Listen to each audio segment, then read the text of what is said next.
Hello everybody and welcome again to the JD Tomlin YouTube channel. Today I'm going to do a little bit of a journey telling you the history of the Grand Junction Canal. I'm going to be walking the 8-mile stretch, which was the first stretch to open in 1796.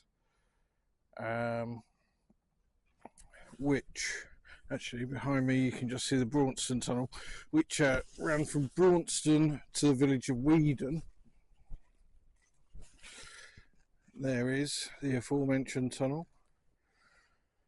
Got a sign there showing you the details about it, but the original route went from Braunston to the village of Weedon and was opened in 1796, part of the Grand Junction Canal. There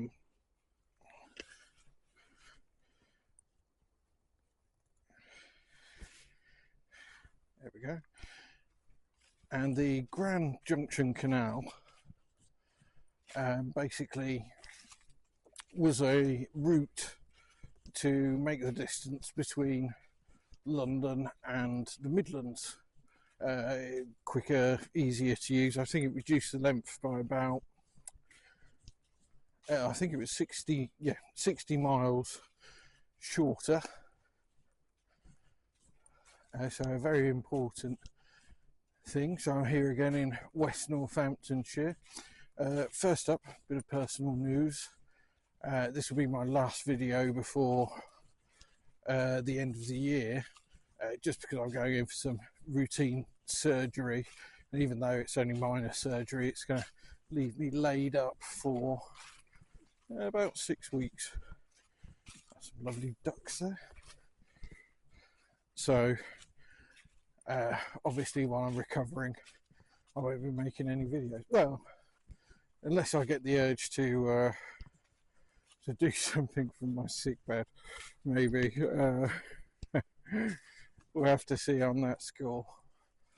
But yeah, so today I'm going to walk the 8-mile journey from obviously the Braunston tunnel to Weedon, and along the way I'm going to be filling you in with some of the details of the history of the canal.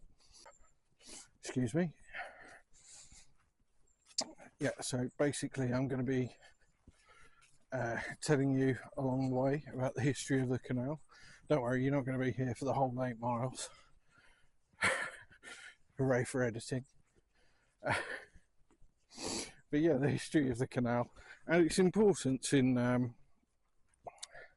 Northamptonshire's story, because I think it is quite important and one that gets overlooked. I must admit I was umming and ahhing about whether this would make a good episode, Man Walks Along Canal. But actually, the more I delved into the history of the canal and the more I saw of the interesting things that happened along the way, why it was needed, it is actually quite an interesting story. But yes, also got a lot of new content coming up in the new year, some with experts, some without experts. I'm trying to put together a whole load of episodes. I've got so much to cover, but I still want to get an episode about the Great Fire. Well, actually, there are 2 battles of Northampton that I must cover, and several other important pieces of history along the way. So in 1793, the Canal Act was passed, which allowed the building of the canal. But what was the world like in 1793? Well, the French Revolution was in full swing. Louis XVI was executed in that year. The Reign of Terror began in that year as well, later in the year.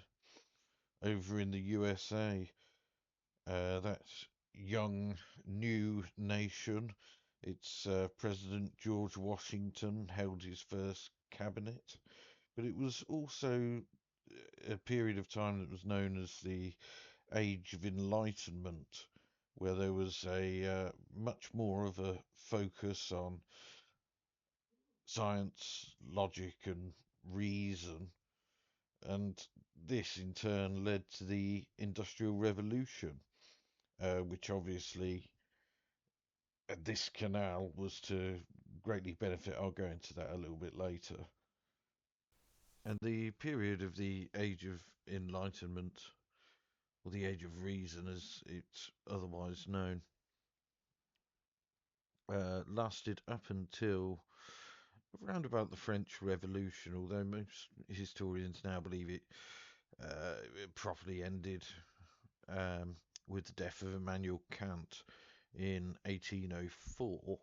So as you can see, we're coming to the end of that, and we're approaching the start of the Industrial Revolution. We could really go on for ages over when it started and finished, but we're sort of in that area where the Age of Enlightenment is ending and the Industrial Revolution has indeed begun and has begun in earnest.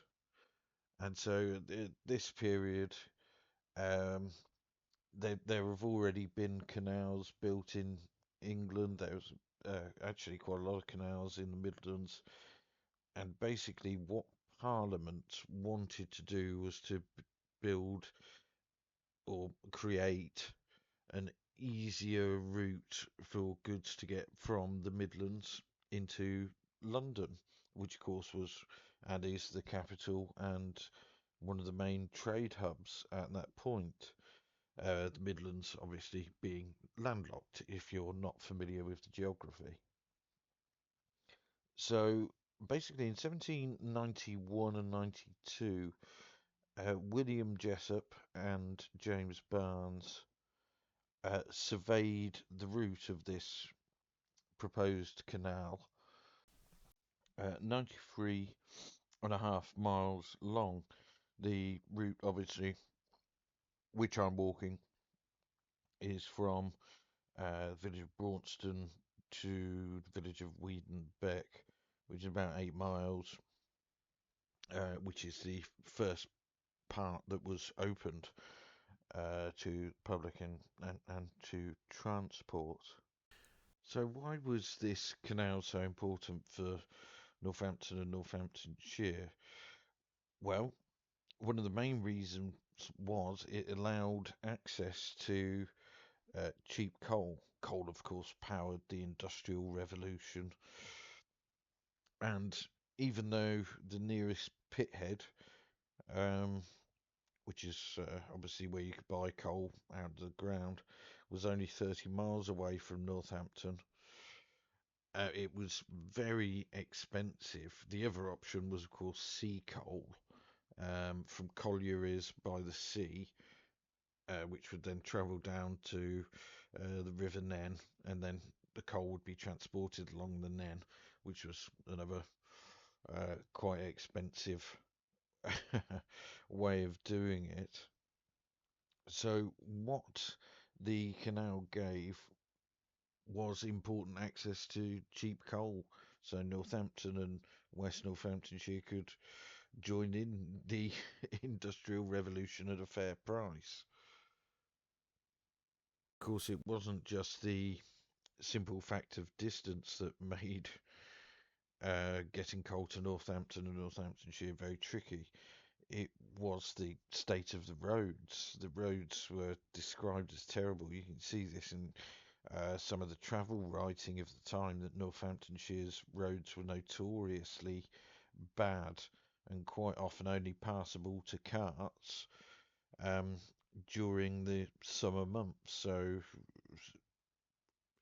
autumn, winter, spring, it was very difficult uh, just to get wagons through. And of course, everything would have been moved by horse and cart at that point. And another reason, of course, was crime. along the roads, they could be particularly dangerous at that time.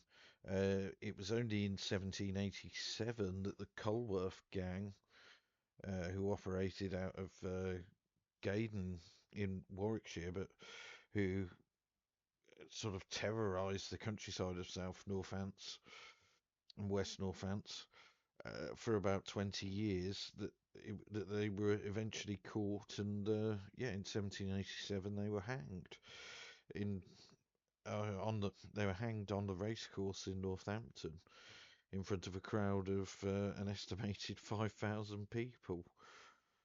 Not for 1 minute that I'm suggesting that the roads were swarming with dandy highwaymen or anything like that, but they were about, and that's a consideration that merchants obviously would have taken into account while transporting their goods, and would have added to the cost as well. So all of these things added up to make Northampton quite an expensive place to buy coal. And for anyone looking for more information on the Colworth gang, there is a book by Richard Blackley, which I might link to at the end of this, which is very good on that subject. Well, everyone, I've just about made it. Sitting underneath the Weedon bypass at the moment. Just over there.